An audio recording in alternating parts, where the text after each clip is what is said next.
नमस्कार, मी Rohit Gaikwad, real estate प्रशिक्षक आणि लेखक. आपले पुन्हा एकदा स्वागत करतो TRG पॉडकास्टच्या नव्या कोऱ्या एपिसोडमध्ये. आज आपल्यासोबत गप्पा मारण्यासाठी आलेले आहेत मिस लीना खांडेकर मॅम. नमस्कार मॅम. मॅम या लीज इंटरनॅशनल ब्युटी स्पा इन्स्टिट्यूटच्या फाउंडर आहेत, त्या ऑथर आहेत, ब्युटी एज्युकेटर आहेत. तर त्यांचं जे कॉन्ट्रीब्युशन आहे हे 2002 पासून आहे. म्हणजे आज आपल्याला जो मेजवानी मिळणार आहे ती 20 वर्षाची एक्सपिरियन्स तुम्हाला 30-40 मिनिटात ऐकायला मिळेल. मॅम पुन्हा एकदा स्वागत. मला आपल्या जर्नीपासून स्टार्ट करावं वाटेल की तुम्ही या क्षेत्रामध्ये कसं आलात, यापूर्वी काय करत होता आपण, आणि 20 वर्षाचा एकंदरीत जो प्रवास आहे त्यातून या पुढची जी दिशा असेल, तुमचं जे इन्स्टिट्यूट असेल किंवा पर्सनल लेवलला काही गोल्स असतील तर त्याबद्दल ऐकायला नक्की आवडेल. ओके. मी बेसिकली 8वी मध्ये असताना मला ब्युटी क्षेत्राची आवड निर्माण झाली. पण त्यावेळेला असा प्रॉपर गायडन्स काही नव्हता आणि नाही तेव्हा असे ब्युटी सलॉन प्रचलित होते किंवा आपल्या घरांमध्येही आपण एवढे काही ब्युटी पार्लरमध्ये जाणारे असे नव्हतो. पण तेव्हापासून आवड होती. मग छोटे मोठे मी कोर्सेस केले. तेव्हा मी मेहंदीचे कोर्सेस केले. मग मैत्रिणींना लग्नामध्ये किंवा इतर काही निमित्ताने, नागपंचमी हे ते निमित्ताने मी मेहंदी काढायला सुरुवात केली. हळूहळू मेकअप करायला लागले, बेसिक थोडेफार बघून. आणि मग असं करत करत ती आवड पुढे निर्माणच होत गेली आणि मनामध्ये असं ठरवलं गेलं की नाही, मला पुढे जाऊन ब्युटी पार्लर चालू करायचं आहे. आणि मग जसं म्हणतात ना की एक खूप मनामध्ये प्रखर इच्छा असेल तर ती आपोआपच पूर्ण होत जाते. तसे मार्ग मिळत जातात, तशी माणसं भेटत जातात. आणि काही असंच झालं माझ्या बाबतीमध्ये. आणि मला माझ्या घरच्यांनी, पॅरेंट्सनी म्हणजे माझ्या आई वडिलांनी खूप सपोर्ट केला आणि लग्नानंतर माझ्या इनलॉजनी मला खूप सपोर्ट केला. त्यामुळे आज मी इथपर्यंत येऊ शकले. आणि ब्युटी हा विषय निवडण्यामागचं इंटेन्शन असं होतं, तेव्हा मला स्वतःला आवरायला खूप आवडायचं, मेकअप करायला खूप आवडायचं. आणि माझं करता करता मला इतरांना करायची आवड मला आपोआपच निर्माण झाली आणि माझ्या मते ते त्याप्रमाणे वाढत गेलं. जसं आपण ऑफ कॅमेरा बोलत होतो की 2002 किंवा 2003 ही जी फेज होती त्यावेळेस फार जास्त अवेअरनेस नव्हता, एज्युकेशन इन्स्टिट्यूट नव्हत्या किंवा कोर्सेस तेवढे पॉप्युलर नव्हते, ते त्या लेवलला, लोकल लेवलला चालायचे. आता एक इन्स्टिट्यूट आणि जी लोक कोर्सेस विकतात ऑनलाईन ऑफलाईन, 2 दिवसाचा कोर्स असतो, 15 दिवसाचा, याच्यामधला डिफरन्स जर प्रेक्षकांना कळाला तर त्यांना अजून क्लॅरिटी मिळेल की एक्झॅक्टली आपण पुढे जे काही डिस्कशन करणार आहे त्याचा इम्पॅक्ट आणि त्यांच्याबद्दल असणारे समज गैरसमज हे क्लॅरिटी मिळेल. सर्वात महत्त्वाचं म्हणजे करिअर ओरिएंटेड कोर्सेस आणि तुम्हाला आवड म्हणून जे तुम्ही शिकता त्या कोर्सेसमध्ये खूप फरक आहे. पर्सनल लर्निंग ही गोष्ट वेगळी असते आणि जेव्हा तुम्ही कोर्स करून समोरच्याला सर्व्हिस देतात आणि सर्व्हिस इंडस्ट्रीमध्ये तरी लोकांच्या समोरून अपेक्षा खूप असतात आणि असल्याच पाहिजेत, कारण ते तुम्हाला वेळ देतात प्लस ते तुम्हाला पैसे देतात. म्हणजे प्रोफेशनलिझम हा खूप मोठा एक भाग आहे. पण मी ब्युटी या क्षेत्राबद्दल अगदी पर्टिक्युलरली बोलायचं झालं तर एज्युकेशन हे अॅनाटॉमी फिजिओलॉजीपासून सुरू व्हायला पाहिजे. कारण तुम्ही त्वचेच्या संदर्भात सर्व्हिसेस देताय, केसांच्या संदर्भात देताय, नखांच्या संदर्भात देताय. फॉर दॅट मॅटर तुम्ही मेकअप जरी करताय तरी तो त्वचेवर करताय. स्टँडर्ड कंपनीज आहेत, प्रोडक्ट्स आहेत, सगळं मला मान्य आहे. पण कुठल्या क्लायंटला किंवा स्किन टाईपला काय सूट होईल हे जर तुम्ही ॲप्रोप्रिएटली शिकलात तर माझ्या मते क्लायंट खुश होतात, सॅटिस्फॅक्टरी सर्व्हिस दिली जाते आणि निश्चित त्या क्लायंटचा तुमच्याबद्दलचा ट्रस्ट फॅक्टर खूप वाढतो. आणि I think that is more important in this particular industry. Right. Ma'am आत्ता काय होतं की पूर्वी तर ठीक आहे, मला 2000 कोविडच्या अगोदर ज्या काही सिच्युएशन्स होत्या त्यानंतर खूप बदललं आहे. म्हणजे वर्किंग कल्चर बदललं, वर्क फ्रॉम होम कन्सेप्ट आली किंवा IT मध्ये मॅक्सिमम लोकांचं कॉन्ट्रीब्युशन, त्यातल्या त्यात फिमेल जे एम्प्लॉईज आहेत त्यांचं वर्क कल्चर बदललं आहे, टाईम टेबल बदललं आहे. त्यामध्ये आता आपण सुरुवात अशापासूनच करूया की योगा, व्यायाम जी लोक करतात, वाईस वर्सेस एका चेअरवर 8 ते 10 तास, याच्या बेसिक फाउंडेशनमध्ये काय फरक आहे? माझ्या मते कोविडनीच नाही, नुसतं आपल्याला कायम हे शिकवण्यात आले लहानपणापासून की आपल्या शरीराला आंतरबाह्य सौंदर्य टिकलं पाहिजे. बरोबर. आणि जेव्हा मी ब्युटी म्हणते, मी कायम सांगते की ब्युटी ही फक्त वरून नाही आहे, ब्युटी ही आतून सुद्धा आहे. तुम्ही शरीराची आतनं किती काळजी घेताय ते एक्सरसाइजनी असेल, मेडिटेशन असेल, मग एक्सरसाइज कुठल्याही रूपामध्ये, योगा आलं, स्विमिंग आलं किंवा तुम्ही पाण्यात चालायला जा, जिम जा, नुसतं पळायला जा, जॉगिंग करा वगैरे वगैरे. तसंच तुम्ही त्याचबरोबरीने पद्धतीने तुम्ही किती पद्धतीचा आहार चांगला घेताय, झोप किती होतीये तुमची स्ट्रेस लेवल काय आहे आणि मग ती मॅनेज करायला तुम्ही काय करताय. स्पेशली बायकांबरोबर आमचं काम निश्चितच आहे, त्यामुळे मेनोपॉज हा एक मोठा एक गहन प्रश्न बायकांच्या आयुष्यामध्ये आहे आणि वाढत्या स्ट्रेस लेवलमुळे, धकाधकीच्या या आयुष्यामुळे जो मेनोपॉज पूर्वी 50च्या पुढे किंवा 60च्या पुढे यायचा किंवा 40च्या पुढे, तो आता खूप अर्ली एज मध्ये येतो. अर्ली एज मध्ये ग्रेइंग सुरू झालेलं आहे, अर्ली एज मध्ये केसांना बाल्डनेस यायला लागलेला आहे. तर हा जो काही आहे याला मॅनेज करता आलं पाहिजे. मग ह्यासाठी वेलनेस फॅक्टर आहे, म्हणून ब्युटी अँड वेलनेस असंच बोललं जातं.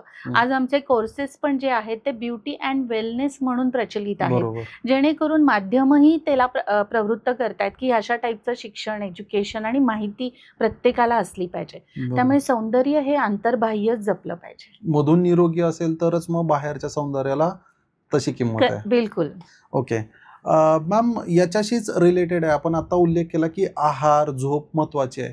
तर आता तुमच्या 20 वर्षाच्या कारकिर्दीमध्ये जी लोक तुमच्या समोर आली, त्यांच्या काही प्रोफाईल्स असतील, त्यांचे काही सिमिलॅरिटीज असतील, तर त्याच्यामध्ये तुमच्या रिडिंग प्रमाणे जी लोक तशी निरोगी आहेत, तशी सुंदर दिसतात, त्यांना फक्त टचअप द्यायचा आहे असं म्हणूया, तर त्यांच्या खाण्याच्या पॅटर्नमध्ये, आणि जी लोक ठीक आहे वरून मेकअप करतील पण ते तसे हेल्दी नाही आहेत, तर यांच्या खाण्याच्या सवयी किंवा आहार याबद्दल आपलं काय मत आहे? मला हे सांगायला खूपच आवडेल, कारण आमचं 2020 साली आम्ही लियाज न्यूट्रा कॉस्मेटिक्स नावाने इंटरनल हेल्थ सप्लिमेंट लॉन्च केलं. ते करण्याची इच्छा खूप वर्षांपासून होती आणि ड्युरिंग लॉकडाऊन असं झालं की प्रत्येकालाच एक एनर्जी बूस्टर हवा आहे, त्यांना इम्युनिटी लॅकिंग प्रॉब्लेम सुरू झाला होता आणि त्या दरम्यान आम्ही हे लॉन्च केलं. आणि ह्याचं रिझन असं आहे की आता मी म्हणलं तसं आपल्या स्त्री असो वा पुरुष असो, आपल्या सगळ्यांच्या आयुष्यामध्ये एक स्ट्रेस आहे. वेळा आपण बोललोच ऑलरेडी की झोपेच्या वेळा योग्य नाही आहेत, आपण जो आहार पाहिजे तो व्यवस्थित घेत नाही आहोत. मग ह्याला एक काहीतरी ऑल्टरनेटिव्ह पाहिजे. जसं आपण उन्हामधनं आलो म्हणून पटकन लिंबू सरबत पितो आणि जी थकान असते, जो थकवा असतो तो पटकन कमी झाल्याचा भास होतो किंवा होतो. मग अशा पद्धतीने आपल्याला जे व्हायटमिन्स आहेत, जे मिनरल्स आहेत किंवा जे प्रोटीन्स पाहिजे आहेत ते शरीराला योग्य प्रमाणामध्ये जर आपण पुरवत नसू तर आपल्याला काय देता येईल, म्हणून आम्ही हे प्रोडक्ट लॉन्च केलं आणि त्याला एक बाह्य स्वरूप असं दिलं की पिगमेंटेशन तुमचे असतील, अंडर आय सर्कल असतील, हेअर लॉस असेल, तर हे प्रॉब्लेम तो डेफिनेटली कमी करत जातो. तुमच्या प्रश्नाकडे वळताना मला नक्की सांगायला आवडेल की जे कॉर्पोरेट क्षेत्रातले क्लायंट्स आहेत किंवा जे लोक काय म्हणतात आपण, ज्यांना खूप व्यवस्थित महत्त्व कळतं व्यायामाचं, आहाराचं, ते लोक निश्चितच जेवणाच्या वेळा ठराविक असतात, त्यांच्या झोपेच्या वेळा ठराविक असतात, खाण्यापिण्यामध्ये खूप डिसिप्लिन असतं आणि कन्सिस्टन्सी असते. असं नाही की आज मला वाटलं जिम सुरू करावं, योगा सुरू करावा, मी 2 महिने केलं, मग पुन्हा आपल्या प्रायोरिटीज बदलल्या आणि आपण त्याच्याकडे दुर्लक्ष केलं आणि परत आपलं पहिलं जे रुटीन होतं, जे चुकीचं होतं ते सुरू केलं. असं न करता ही लोक शिस्तबद्ध असतात. त्यामुळे त्यांच्या झोपेच्या वेळापासनं, खाण्याच्या वेळापासनं, कामाच्या वेळापासनं प्रत्येक गोष्टीला एक कन्सिस्टन्सी आणि एक डिसिप्लिन आहे. आहारामध्ये जो चौकस आहार लागतो तो आहार घेतला जातो, जसं आपली कडधान्य असतील, पालेभाज्या असतील, कोशिंबीर असेल, दही ताकपैकी काहीतरी एक असेल, वरण भात भाजी पोळी असेल, तर हा व्यवस्थित आहार आपण घेतलाच पाहिजे. आणि मोह खूपदा होतात लोकांना. आता सध्या पावसाचे दिवस आहेत, भजी तळतानाचा वास आला, वडापावचा वास आला म्हणून खावं वाटलं, पण त्याला काहीतरी लिमिटेशन्स पण आखली गेली पाहिजेत. आणि जर आपल्याला माहिती आहे की आज आपल्याला रात्री एखादी पार्टी अटेंड करायची, आपल्याला लेट होणार आहे जेवायला, तर आधी तुम्ही पोट तुमचं भरूनच थोडं त्या पार्टीला गेलं पाहिजे. हे सगळे जे नियम अटी आहेत, जे शरीरासाठी योग्य आहेत, संतुलित आहार हे पण त्याचं महत्त्वाचं कारण आहे, जे लोक हे फॉलो करतात. ओके मॅम, जे ब्युटी प्रोडक्ट्स आहेत, आता एन नंबर ऑफ प्रोडक्ट्स आहेत, ऑनलाईन शॉपिंग करतात लोक, कुठली तर ॲडव्हर्टिजमेंट, प्रमोशन, रील, यूट्यूबचे शॉर्ट्स बघून त्यांना वाटतं की ठीक, चला ट्राय करूया. असा एक शॉर्टकट म्हणूया किंवा एक भूक असते प्रत्येकाला की कमी वेळेत सुंदर दिसावं, किंवा चला आता हे वर्क नाही करत आहे तर हे ट्राय करून बघू. तर या ज्या ब्युटी प्रोडक्ट्स आहेत या निवडताना त्या एंड युजरनं, त्या फिमेलनं, त्या मुलीनं काय काळजी घेणं गरजेचं आहे? सर्वप्रथम मी असं सांगेन की प्रत्येकाचा स्किन टाईप हा वेगळा आहे. प्रत्येकाच्या शरीराची किंवा त्या स्किनची जे क्रीम तुम्ही वापरणार आहे, जी प्रोडक्ट वापरणार आहे, तर त्या पेशींची ती पिळण्याची ताकद वेगळी आहे. त्यांची भूक वेगळी आहे. म्हटल्यावरती आपलं पहिलं काम असं पाहिजे, मी सगळ्या व्ह्यूअर्सना सांगू इच्छिते की पहिलं काम असं पाहिजे की तुम्ही तुमचा स्किन अनालिसिस करून घ्या. आजकाल चांगल्या एस्थेटिक क्लिनिक्स आहेत. आज आमच्याही इथे आम्ही कस्टमर जे येतात त्यांना स्किन अनालिसिस ही ट्रीटमेंट म्हणजे हा एक प्रोटोकॉल आहे. अनालिसिस तुम्हाला आम्ही कॉम्प्लिमेंटरी करून देतो. तुम्हाला गरजेचे कुठले प्रोडक्ट तुमच्या स्किन टाईपप्रमाणे सूट होतील ते सांगतो. त्याच्यासाठी आम्ही pH पण चेक करतो की तुमचं pH म्हणजे पोटेन्शियल हायड्रोजन फॅक्टर, की तुमच्या शरीरात तेलाचं प्रमाण आणि पाण्याचं प्रमाण किती आहे आणि त्या दृष्टिकोनाने तुम्ही सकाळच्या वेळात काय प्रोडक्ट वापरले पाहिजे, रात्री झोपताना काय प्रोडक्ट वापरले पाहिजे. तर माझ्या मते कंपनीज खूप छान आहेत, ब्रँड्स खूप नवीन नवीन मस्त प्रोडक्ट घेऊन येत आहेत, पण तुम्हाला जे सूट होईल तेच डेफिनेटली तुम्ही वापरलं पाहिजे. पण मग एखादी व्यक्ती टायर 2 सिटीज किंवा विलेज मधून असेल तर त्यांच्याकडे या फॅसिलिटी मिळणं थोडं अवघड आहे, कारण ते तेवढे एज्युकेटेड नाहीये, त्यांना माहित नाहीये. तर त्याबद्दल तुमचं काय ओपिनियन असेल, ते कसं याला काउंटर करू शकते? मला असं त्यांना सांगायला आवडेल की जे काही तुम्ही सध्याचे प्रोडक्ट वापरत आहात ते प्रोडक्ट जर तुम्हाला सूट करत असतील तर साधारण आपल्याला अंदाज येतो, ते तुम्ही कंटिन्यू करावेत. पण जर ते सूट करत नसतील तर त्याच्या छोट्या घरगुती 2-3 टेस्ट असतात की सकाळी उठल्यावरती तुम्हाला चेहऱ्यावरती कुठे चिकट वाटतंय का, उठल्या हे बघितलं पाहिजे. हलकासा एक टिश्यू किंवा एक कॉटनचा रुमाल घेऊन नाकावर, फोरहेडवर, चिनवर चेक करा की ऑइल तर सुटलेलं नाहीये ना. मग लक्षात, आणि बाकीचा चेहरा कोरडा वाटत असेल तर लक्षात येतं की नाही आपल्याला कॉम्बिनेशन स्किन आहे. किंवा तुम्ही चेहरा जेव्हा धुता तेव्हा खूपच आकसल्यासारखा जर तुम्हाला फील आला तरी सुद्धा तुम्हाला समजून घ्यायला हरकत नाहीये की स्किन आपली ड्रायनेसकडे बऱ्यापैकी झुकलेली आहे. तर अशा काही छोट्या मोठ्या घरगुती टेस्ट आहेत ज्या तुम्ही करून योग्य पद्धतीचं प्रोडक्ट वापरू शकता. और तुम्हाला आजकाल ऑनलाईन ह्या pH स्केलचं कॅल्क्युलेशन पण करता येतं मोबाईलवरती, ज्याच्यामध्ये तुम्हाला कुठल्या कन्सल्टंटची गरज नको असेल किंवा तुम्हाला जाणं शक्य नसेल तर माझ्या मते ह्या टायर 2 सिटीज मधल्या लोकांनी नक्कीच ऑनलाईन पण हेल्प घ्यायला हरकत नाही. आता आपण विषय जसा काढला की वेगवेगळ्या स्किन टाईप असतात, तर त्याच्यामध्ये त्यांनी काय काळजी घेतली पाहिजे? समजा आता हे आयडेंटिफाय झालं की माझी ड्राय स्किन आहे, माझी ऑइली स्किन आहे किंवा माझी कॉम्बो आहे, तर यामध्ये त्यांनी काय काळजी घेतली पाहिजे? सर्वप्रथम स्किन टाईप प्रमाणे प्रोडक्ट योग्य ते आणूनच लावलं गेलं पाहिजे. साबण हा चेहऱ्याला लावणं स्त्री अथवा पुरुष सर्वांनी बंद केलं पाहिजे. साबणाऐवजी तुम्ही जर फेस वॉशचा वापर सुरुवात केली तर फेस वॉशमुळे त्वचा फारशी अल्कली होत नाही, म्हणजे कोरडी होत नाही, आणि त्वचेचा pH हा तुमचा तसा बऱ्यापैकी मेंटेन राहू शकतो. तर आम्ही सांगतो नेहमी क्लेन्झिंग, टोनिंग, मॉइश्चरायझिंग म्हणजे CTM हे प्रत्येकाने केलं पाहिजे, म्हणजे स्त्री पुरुष दोघांसाठी मी सांगते. त्याचप्रमाणे रात्री झोपतानाचं एक क्रीम तुम्ही जरूर वापरलं पाहिजे. मग ऑइली स्किनला फारसं क्रीम आम्ही सजेस्ट करत नाही, पण मॉइश्चरायझर नक्की सजेस्ट करू शकतो. आणि ड्राय स्किनला मात्र त्यांनी नाईट क्रीमचा वापर केला पाहिजे, जेणेकरून सुरकुत्या येणं असेल किंवा अंडर आय सर्कल असेल, पिगमेंटेशन असेल कोणाला, तर त्या स्वरूपाचं जर प्रोडक्ट त्यांनी वापरलं तर ते लाईट व्हायला मदत होईल.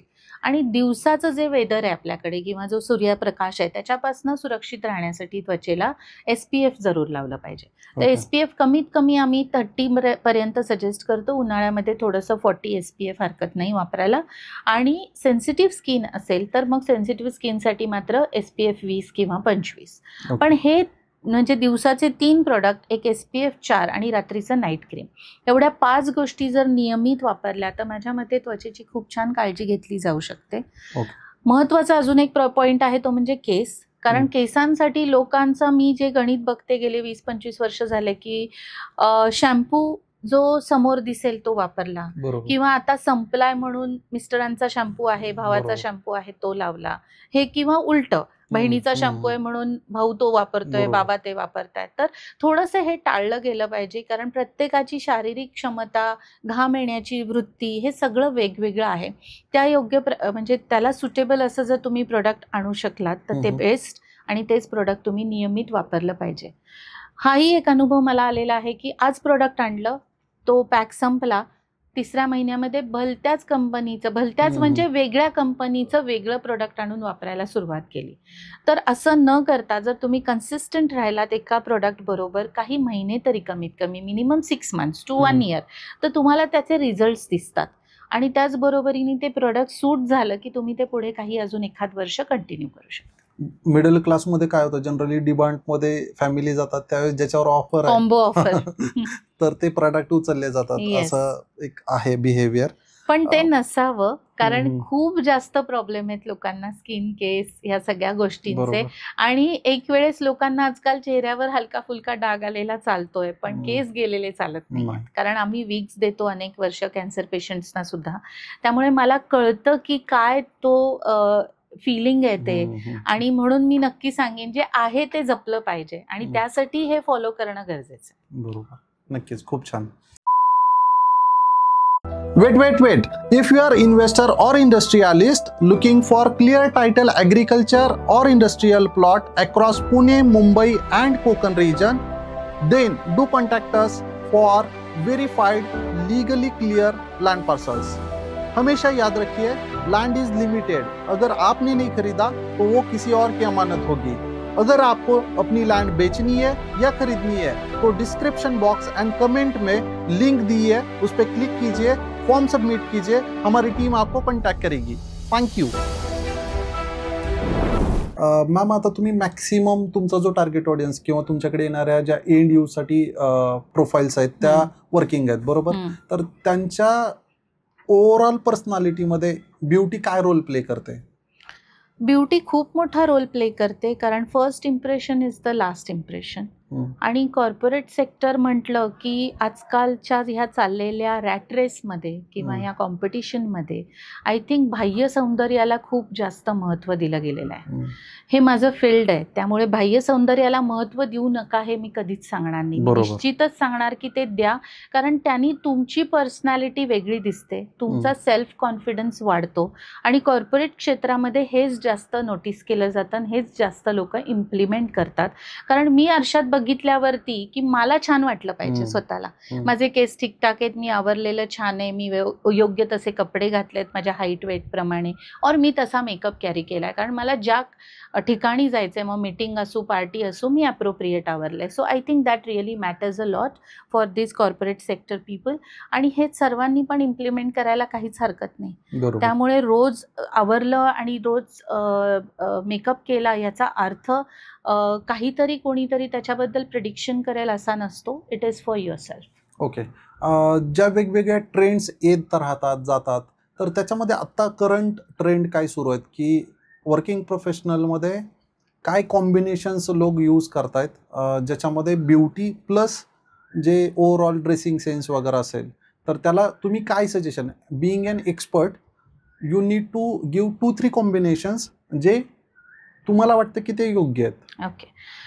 मी निश्चितच सांगेन की केसांपासून सुरुवात करेन की केसांना अप टू डेट ठेवणं हे खूप गरजेचं आहे. कारण शेवटी पर्सनॅलिटी मॅटर करते म्हणल्यावरती केस हा त्याचा महत्त्वाचा भाग आहे. मग तुमचे केस खूप फ्रीझी असतील तर तुम्ही व्यवस्थित त्याला आयनिंग, ब्लो ड्राय करा आणि काही ठराविक हीट प्रोटेक्टर्स वापरा. अशा स्वरूपाचं तुम्हाला काही वापरायचं नसेल तर केसांना नरिशमेंट देण्यासाठी ज्या काही सोपे मार्ग आहेत, घरगुती का होईना, मग हेअर स्पा असेल, घरात काही होम रेमेडी पॅक्स बनवून तुम्ही केस नीट ठेवा. वन्स अ मंथ कमीत कमी फेशियल करा. बेसिक का होईना जरूर करा, कारण की लोकांना कधी कधी स्पेशली बायकांचं असं म्हणणं पडतं की मला आठवड्यातनं एकच दिवस सुट्टी असते आणि तो दिवस मला फॅमिलीला द्यायचा, घरातली कामं करायला द्यायचा. आय टोटली अग्री, कारण मी स्वतः घराच्या बाहेर अनेक तास असते आणि तो एक सुट्टीचा दिवस काय असतो हे मला खूप चांगलं माहिती आहे. पण महिन्यातनं एक दिवस तुम्हाला तो द्यायचा आहे. त्याच्यानंतर तुम्हाला जो लाईट मेकअप कॅरी करायचा आहे तर आत्ताच्या ट्रेंडप्रमाणे नो मेकअप ही कॉन्सेप्ट आहे. त्यामुळे nude makeup and subtle lipstick किंवा according to your complexion colour जर तुम्ही लिपस्टिकचे वापरलेत, साधारणतः सावळा रंग असेल किंवा डार्क स्किन टोन असेल तर पीच कलरच्या लिपस्टिक्स किंवा पीच कलरचे आयशॅडो, ब्लश ऑन ह्या टाईपचे तुम्ही कॉम्बिनेशन्स जरूर केले पाहिजेत. आणि एक सटल कॉम्पॅक्ट किंवा फाउंडेशन और BBCC क्रीम्स मिळतात ते वापरले गेले पाहिजेत. आणि तुम्हाला जितका बेसिक मेकअप ठेवता येईल तितका बेसिक ठेवा, काही प्रॉब्लेम नाही. जर तुम्हाला फारसा मेकअप केलेला आवडत नसेल तर. काहींचं म्हणणं असं असतं रोज मेकअप करून माझी स्किन खराब होईल, पण मी त्याला असं सांगेन की बेसिक मेकअप करणं ही गरज आहे काळाची, म्हणून BBCC क्रीम वापरा असं मी म्हणते. कारण की तुम्हाला एक फ्लॉलेस स्किन दिसते तिथे. आपण असंही पावडर कॉम्पॅक्ट काहीतरी लावतो, त्याच्या जागी तुम्हाला एक थोडंसं मिनरल फाउंडेशन लावायचं जेणेकरून छोटे मोठे जे डाग असतात ते कमी दिसतात. आणि मी मगाशी बोलले तसं तुमचं प्रेझेंटेशन आणि तुमचा कॉन्फिडन्स हे त्यामुळे व्यक्तिमत्वासाठी खूप महत्त्वाचं होऊ शकतं. कलर कॉम्बिनेशन ड्रेसिंगबद्दल बोलायचं झालं तर निश्चितच सांगेन की जेव्हा वेदरप्रमाणे किंवा क्लायमेटप्रमाणे एकतर आपले कपडे असावेत आणि ऑफकोर्स तुम्ही कॉर्पोरेट ऑफिसमध्ये जात असाल तर ट्राउझर्स, ब्लेझर्स किंवा तुमचे फॉर्मल शर्ट्स हे जर तुम्ही वेस्टर्न आउटफिटमध्ये विचारलं तर, आणि इंडियन आउटफिटमध्ये कॉटनचे छान तुमचे स्टार्च केलेले कपडे किंवा खादीमध्ये, लिननमध्ये जर आपण कपडे वापरले तर ते खूपच स्मार्ट दिसतील. आपल्याला सगळ्यांनाच कल्पना आहे की लाईट जर का ट्राउझर तुमची लाईट कलरची असेल किंवा तुमची पलाझो लाईट कलरची असेल तर डार्क टॉप, आणि जर का समजा तुम्ही लाईट कलरचा टॉप घालत असाल तर डार्क कलरची तुमची ट्राउझर और पलाझो असली पाहिजे. जेव्हा ड्रेसिंग बोलतो त्याच्यामध्ये हाईट अँड वेट खूप मॅटर करतं, तर हा एक पुन्हा वेगळा ॲनालिसिस आहे. त्यामुळे तुम्ही कन्सल्टंट नेमून जर का समज तुमच्या हाईट वेटप्रमाणे कुठल्या टाईपचे कॉलर्स तुम्हाला छान दिसतील, स्लीव्स छान दिसतील, किती तुमचा नेक असला पाहिजे किंवा ओव्हरऑल तुमचे colour combination according to your skin colour तुम्हाला काय वापरले पाहिजेत हे पण ॲनालिसिस जर करून घेतलं, हा वन टाईम ॲनालिसिस आहे. त्यामुळे तुम्ही जर करून घेतला आणि त्या टाईपचे जर कलर कॉम्बिनेशन्स कपडे आणि त्याचं जर फिटिंग असेल तर that will add more value I think to your presentation and the personality. Okay, यालाच पकडून माझ्या डोक्यामध्ये एक क्वेश्चन आला की वेगवेगळ्या केमिकल वापरून लोक कपडे बनवतात किंवा वेगवेगळ्या ब्रँड्स त्यांचं कंपोजिशन वेगवेगळं असतं, तर तुमच्या या 20-25 वर्षाच्या करिअरमध्ये असं काही आलं का की कपड्यांमुळे स्किनला काहीतरी ॲलर्जी तयार झाली आहे किंवा कपड्यांचे काहीतरी साईड इफेक्ट, तो व्यक्ती एकच प्रकारचे कपडे वापरत होता आणि त्याच्यामुळे त्याच्या हेल्थवर काही इश्यू होतोय? बेसिकली हेल्थवर इश्यू म्हणण्यापेक्षा जेव्हा आपल्याला सगळ्यांना माहिती आहे सिंथेटिक मटेरियल्समध्ये घाम ॲब्झॉर्ब होत नाही आणि एखाद्याची टेंडन्सी असते खूप घाम येण्याची किंवा एखाद्यांना बाहेर जास्त वेळ थांबल्याने पण घाम येतो, तर युजली आपल्याला सगळ्यांना माहिती आहे कॉर्पोरेट क्षेत्रामध्ये हे युजली कॉटन वेअर्स जास्त वापरली जातात. तर सिंथेटिक वेअर वापरल्यामुळे घाम ॲब्झॉर्ब होत नाही आणि घाम हे एक प्रकारचं टॉक्झिन आहे, त्याच्यामधनं आपल्याला युरिया आणि सॉल्ट हे बाहेर पडतात. स्पेशली अंडरआर्म्सला काळं होणं हा एक भाग आहे. कॉलरपाशी जर घाम राहिला तर नेकलाईन काळी होते लोकांची किंवा खूपदा एल्बोच्या इथे काळं झालेलं लोकांना आपल्याला बघायला मिळेल, कारण इथे घाम साठवण्याची जागा आहे. जसं स्पेशली हा सेक्शन तुमचा एल्बोचा जॉईंट, तर इथे घाम किंवा गुडघे काळं असणं, तर या छोट्या गोष्टी आहेत पण या खूप मॅटर करतात. तर हा एक झालेला हा एक होऊ शकतो आणि काही लोकांच्या ह्याच्या रिलेटेड कंप्लेंट्स आलेल्या आहेत, ह्याच्यासाठी लोक ट्रीटमेंटला आलेली आहेत आपल्याकडे. दुसरं महत्त्वाचं सांगायचं झालं तर निश्चितच की सिंथेटिक जेवढा कपडा असतो तेवढा कधी कधी त्या धाग्याची रॅश येते लोकांना. तर आधी रेडनेस येतो, खाज सुटते, मग ते खाजवलं जातं, मग ते काळं होतं, लाल होतं आधी आणि मग ते काळं पडतं आणि मग लोक परत त्याच्यावरती ट्रीटमेंट घ्यायला येतात, सुदनिंग करून घ्यायला येतात. तर आय थिंक मी पुन्हा सांगेन की तुमच्या बॉडी टाईप प्रमाणे तुमचं बॉडी हीट किती आहे ते जाणून घेऊन पण आपल्याला कपड्यांचा कपडा सिलेक्ट करताना म्हणजे पर्टिक्युलरली यूज होऊ शकतो. Okay, thank you. मला आता सध्या यूट्यूब किंवा सोशल मीडियाचे कुठलेही ॲप ओपन केले की एक वॉर चालू आहे अलिखित की बाबा आयुर्वेदिक वापरा, आयुर्वेदिकवाले केमिकलवाल्यांना नावं ठेवतात आणि केमिकलवाले आयुर्वेदिक की बाबा होत नाही.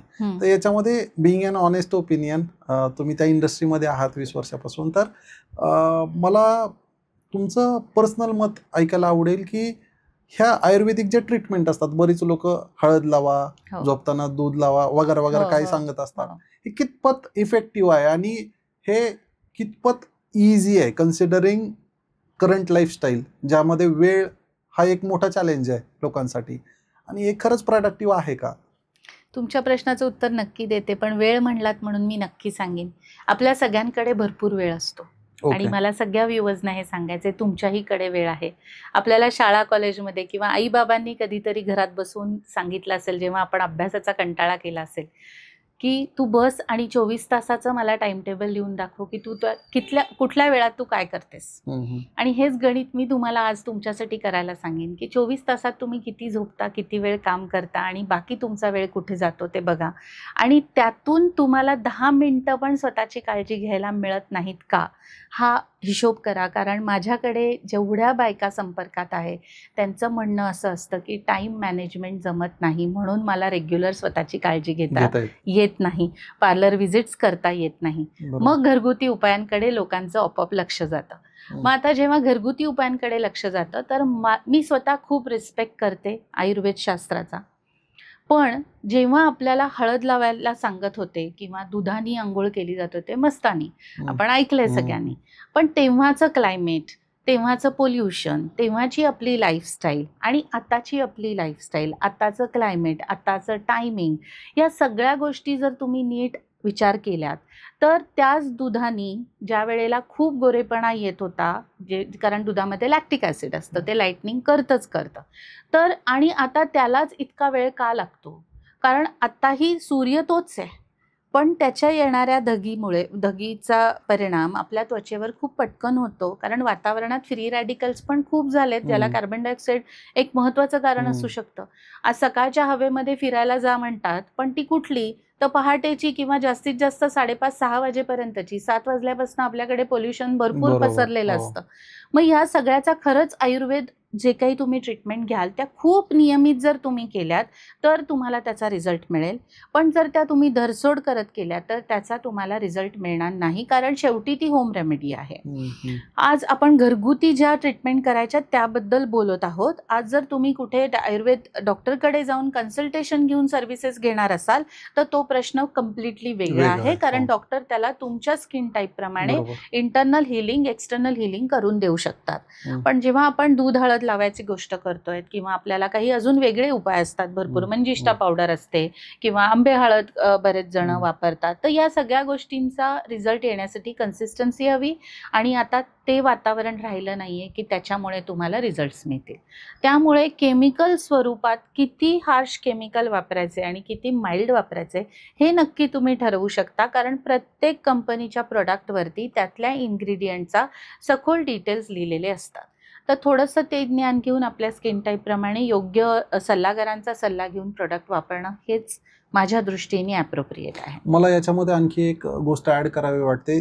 पूर्वी ज्या वेळेस ही लोक फॉलो करायचे आणि त्यांना रिझल्ट मिळायचे, आय गेस त्यावेळेस खूप प्युरिटी होती, ऑर्गॅनिक सगळं होतं. हळद ऑर्गॅनिक होती, पावडर जे घरी बनवायचे, हळद भरडली जायची किंवा दूध गाईचं म्हशीचं डोळ्यासमोर काढलं जायचं. आता जे पॅकेट मधले मॅक्सिमम आपण अर्बन एरियाज मध्ये त्यामध्ये केमिकल आहे. हळद जी वापरली जाते ती कलरफुल असू शकते किंवा आपण जे प्रोडक्ट आयुर्वेदिक समजून लावतोय कदाचित त्याच्यामध्ये केमिकलचा प्रभाव खूप जास्त असू शकतो. आणि ब्लाइंडली कुणाला तरी कुठल्या तरी रीलला किंवा शॉर्टला फॉलो करून किंवा ते बघून आपण एक्झिक्यूट करणं विदाउट एनी एक्सपर्ट ओपिनियन हे खूप रिस्की असू शकतं. अगदी. आणि मला हेही सांगायचंय, जे रील्स, सोशल मीडिया आपण जेवढं त्याला एकदम पटकन आपण कनेक्ट होतो, एवढे सुंदर फोन आलेले आहेत, त्याला एवढे 100 फिल्टर्स आहेत.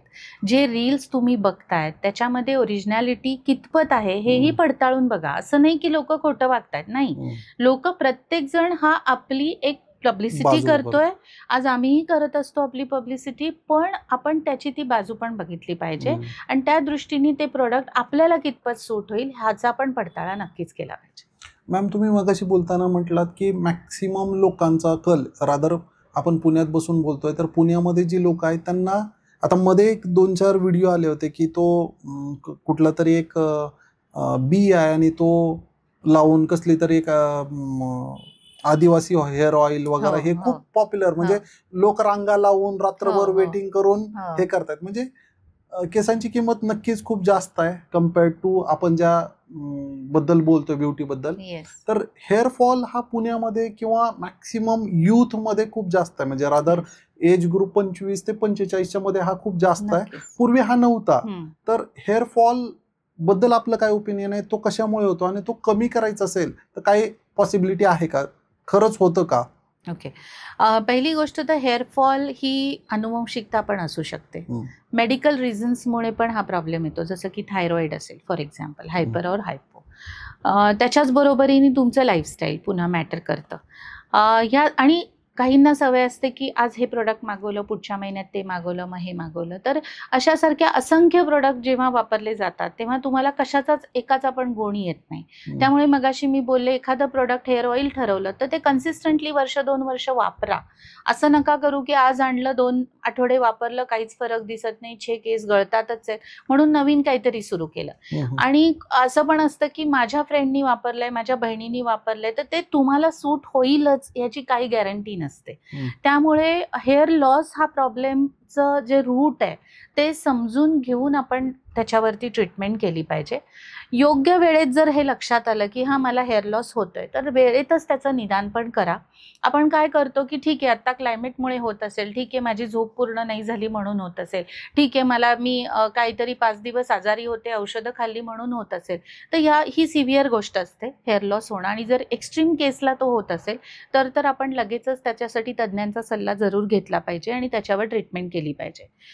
जर आपण हे टाळलं आणि आपण 1 वर्ष, 2 वर्ष, 3 वर्ष ह्याच्यात जाऊ दिली आणि मग रिअलायझेशन झालं की नाही, आता टक्कल पडायला लागले आणि आता मला काहीतरी केलं पाहिजे, तर एका ठराविक एज नंतर न्यू ग्रोथ होणं शक्य नसतं. ओके. त्यामुळे आपल्याला न्यू ग्रोथ ही ठराविक एजमध्येच येते. काहींचं डाएट आणि सगळ्या गोष्टी जर अप्रोप्रिएट असतील तर काही ठराविक एज नंतरही बऱ्यापैकी येते, पण 100% न्यू ग्रोथ हा नंतरचा फॅक्टर होत नाही. हे एज ग्रुप काय असू शकेल याबद्दल काय? जर का सपोज तुमचं म्हणजे साधारण वय वर्ष 25 ते 30च्या मध्ये, आणि 30 नंतर थोडी स्लो डाऊन होते ग्रोथ, कारण केसांच्या पण स्टेजेस असतात, त्या स्टेजेस आणि त्याची होणारी वाढ ती कुठेतरी खुंटते. फॉलिकलना मिळणारं जे न्यूट्रिशन असतं ते कुठेतरी कमी पडायला लागतं आणि त्याच्यामुळे ही ग्रोथच खुंटते. आणि अशा वेळेला आपण नवीन ग्रोथ 100% येईल अशी शाश्वती देऊ शकत नाही. त्यामुळे जेव्हा तुम्हाला रिअलायझेशन होतं तेव्हाच जर त्यावर तातडीने उपाय केले तर ह्याचे प्रोटेक्शन नक्की तुम्ही घेऊ शकता आणि तुमच्या ग्रोथला जो हेअर लॉस आहे तो कंट्रोल करून ग्रोथ पुन्हा प्रवृत्त करू शकता. ओके. आता मी काही माझ्या पर्सनल नेटवर्कमध्ये बघितलं होतं की त्यांचं वय कमी आहे, रादर लेस दॅन 30 आहे गर्ल्स, आणि त्यांच्या चेहऱ्यावर चुकीचा मेकअप केल्यामुळे सुरकुत्या किंवा रिंकल्स आलेले आहेत किंवा डाग धब्बे पडलेत, ते परमनंट आहेत मोर ऑर लेस. तर मग आता याच्यावर रिकव्हरी पॉसिबल आहे का, किंवा या सुरकुत्या येतात कशामुळे? ओके. मेकअप मुळेच या सुरकुत्या आल्यात असं तर स्टेटमेंट मी नक्की नाही करणार. मेकअप तुम्ही चांगल्या पद्धतीचा, चांगले कॉस्मॅटिक्स वापरा असं मी नक्की सांगेन, आणि तुमच्या त्वचेला सूट होणारेच प्रोडक्ट वापरा. कारण काय असतं, प्रत्येक स्किन टाईप प्रमाणे प्रोडक्ट बनले गेलेले आहेत. तर मगाशी पहिला प्रश्न आपला जसा होता, स्किन टाईप कळला की तुम्हाला या पुढच्या गोष्टी अजून सोप्या जातात. आजकाल तर तुम्हाला काही जे शॉप्स असतात, मॉल्समध्ये वगैरे तुम्ही गेलात तर तिथे तुम्हाला मेकअप ते पूर्ण लावून दाखवतात, तुम्हाला जो सूट होईल तो मेकअप तुम्ही परचेस करू शकता. त्यामुळे मेकअपमुळे स्किन खराब झाली आहे का हे आधी पहिले तर शाश्वती करून घ्या. जर तुमचं तसं म्हणणं असेल मेकअपमुळे स्किन खराब झाली आहे, तर मेकअप उतरवला नाही व्यवस्थित पद्धतीने, म्हणजे रिमूव्ह नाही केला तरी पण स्किन खराब होऊ शकते तुमची.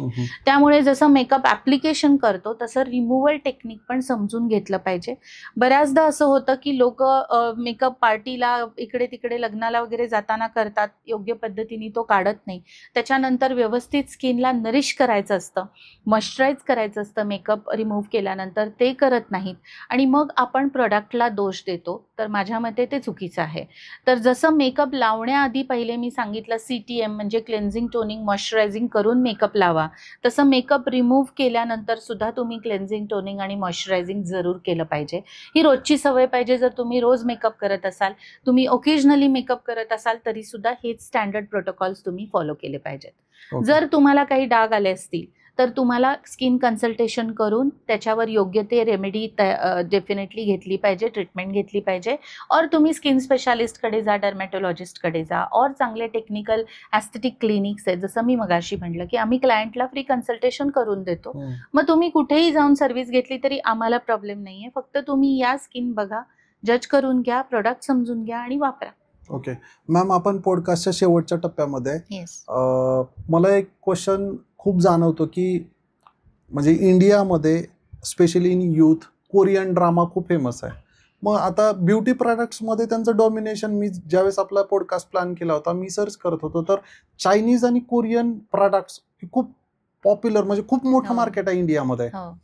आणि इंडियन आयुर्वेद वगैरे आपण जे बोलतोय ते फक्त काही लेवलला असतील, म्हणजे पर्सेंटेज वाईज ते 20-30% पण कॉन्ट्रीब्युट नाही करत. तर या प्रोडक्ट बद्दल आपलं काय ओपिनियन? कारण याची प्राइस कमी आहे, इफेक्ट इमिडिएट मिळत आहेत आणि बेसिकली त्यांचं डिस्ट्रीब्युशन आहे हे खूप प्रॅक्टिकली आणि खूप डीप लेवलला आहे, म्हणजे यांचं मार्केट.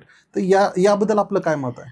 आय थिंक हा खूप मार्केटिंगचा म्हणजे ते लोक खूप चांगल्या पद्धतीने स्वतःला ब्रँडिंग करतायत आणि मार्केटिंग करतायत. ओके.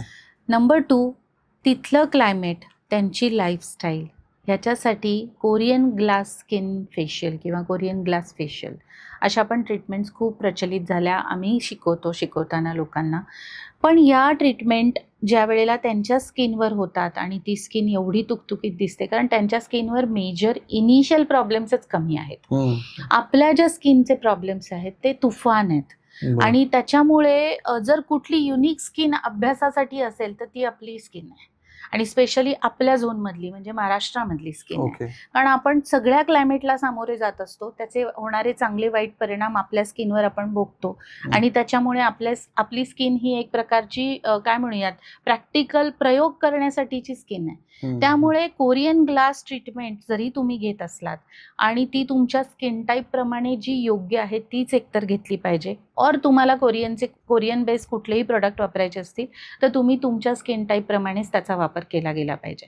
आणि मी म्हटलं तसं की त्यांचं वेदर कंडिशन्स, त्यांची लाईफस्टाईल, त्यांचं खाणं पिणं या गोष्टी खूप मॅटर करतात. तिथे लोक स्पायसी, तेलकट हे पदार्थ खूप कमी खातात, त्यामुळे मुळातच त्यांची स्किन ही खूप चांगली आहे. आज राईस वॉटरपासून बनवलेले हे जास्ती करून प्रोडक्ट्स असतात. आज तुम्ही सुद्धा भात शिजवताना जे वरची पेज येते म्हणतो आपण त्याला, ती पेज घ्या, ती रोज तुम्ही स्किनला तुमच्या लावून ठेवा, हलक्या हाताने त्याला जंटल मसाज करा. हळूहळू तुम्हाला दिसेल तुमची स्किन पण बेबी सॉफ्ट होतीये. तेवढी नितळ होईल का, तेवढी गोरी होईल का, हे आपण गॅरंटी नाही करू शकत, कारण हे तुमच्या जीन्समध्ये पण पाहिजे. जर तुमच्या DNA मध्येच ते नसेल तर तुमची स्किन कुठून गोरी होणार आहे? आणि गोरं होणं इम्पॉर्टंट नाहीये, स्किन फ्लॉलेस असणं इम्पॉर्टंट आहे. त्यामुळे आपल्याला आपल्या आईबाबांकडून आणि अनुवंशिकतेमधून जो रंग मिळालाय तो तसाच राहणार आहे. फार फार तर किंचितसा तो उजळेल. That's it. खूप छान. की आपला जो 20 वर्षाचा प्रवास होता त्यामधून जर तुम्हाला काही अनुभव शेअर करायचा किंवा मेसेज द्यायचा आमच्या प्रेक्षकांना तर तो काय असू शकेल? मला सगळ्यांना निश्चितच सांगायला आवडेल की मग ती कॉलेजला जाणाऱ्या मुली असो, हाऊसवाईफ असो किंवा कॉर्पोरेट क्षेत्रामध्ये काम करणाऱ्या लेडीज असो, स्वतःला नक्कीच प्रायोरिटी द्या. महिन्यातनं एकदा तरी स्वतःच्या त्वचेसाठी, केसांसाठी, नखांसाठी काहीतरी सर्व्हिसेस घ्या. आपण कितीही म्हणलं की मी क्रीम आणून घरच्या घरी लावीन, मसाज करीन, केस गळतात म्हणून ऑइल लावीन आणि करीन, तर ते तितकं छान पद्धतीने होत नाही. त्याच्यासाठी तुम्ही टेक्निकल लोकांकडे निश्चित जायला पाहिजे. आणि महिन्यातनं एवढी कामं केल्यानंतर दिवसभर महिन्यातनं एकदा स्वतःला पॅम्पर करण्यासाठी, स्वतःला कुरवाळून घेण्यासाठी माझ्या मते कुठल्याही पद्धतीचं गिल्ट बायकांनी मनामध्ये बाळगू नये. कारण आज जर का समजा तुम्ही 1 तास स्वतःला काही रिलॅक्सेशन केलं, एखादा मसाज घेतला, शांतता मिळाली, डिस्ट्रेस मसाजेस घेतले, तर तुम्हाला एक नवीन उभारी येते, नवीन एनर्जी येते, तुमचा अप्रोच पॉझिटिव्ह होतो आणि तुमच्यामध्ये एक वेगळ्याच प्रकारचा कॉन्फिडन्स दिसतो. तर स्वतःला प्रायोरिटी द्या आणि तुम्ही जर हे करत असाल तर मला कळवायला विसरू नका. नक्की. Thank you ma'am once again. खरंच मनापासून आभार की त्यांनी त्या इंडस्ट्रीमध्ये असून सुद्धा काही गोष्टी ज्या आहेत त्या उघडपणे बोलल्या. तुमच्या काही प्रतिक्रिया किंवा कमेंट्स असतील तर तुम्ही नक्की कळवा. जो मॅडमचा टीमचा नंबर आहे किंवा ॲड्रेस, गुगल लोकेशन असेल तर तो आम्ही डिस्क्रिप्शन बॉक्समध्ये देत आहोत. जर तुमच्याकडून चांगला प्रतिसाद मिळाला तर मॅडमला आम्ही पुन्हा एकदा विनंती करू पार्ट 2 साठी, आणि त्यावेळेस आपण आणखी मोठ्या मुद्द्यावर किंवा सविस्तरपणे चर्चा करूया. आज निरोप घेतो. धन्यवाद. थँक्यू. थँक्यू.